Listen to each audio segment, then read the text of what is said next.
ई बिकाऊ कन्या के शुभ मुहूर्त भेलैए जी की छै केहन कते एक्साइटमेंट है फिल्म के सीरियल के बहुते दिन के बाद सब नया फिर से शुरुआत करऽ जा रहल छी। जी बहुत दिन बाद हम सब एकदम प्रोफेशनल सीरियल शुरू करऽ जा रहल छी जाहिमे हम सब स्टोरी बहुत नीक है।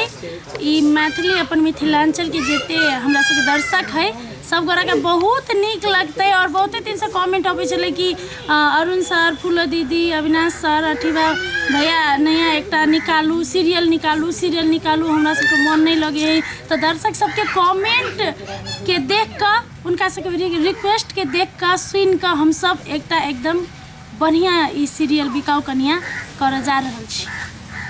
अपने के भूमिका केहन छै? हमर भूमिका तो अब जेहन नाम है सीरियल के तेहने अखन हम पूरा तो नहीं कह सकै छी। अब एक गते रिलीज होते ते के बाद सब गोटा देखब और बहुत बहुत प्यार दुलार अपन आशीर्वाद सब गोरा देवे से आशा है। धन्यवाद।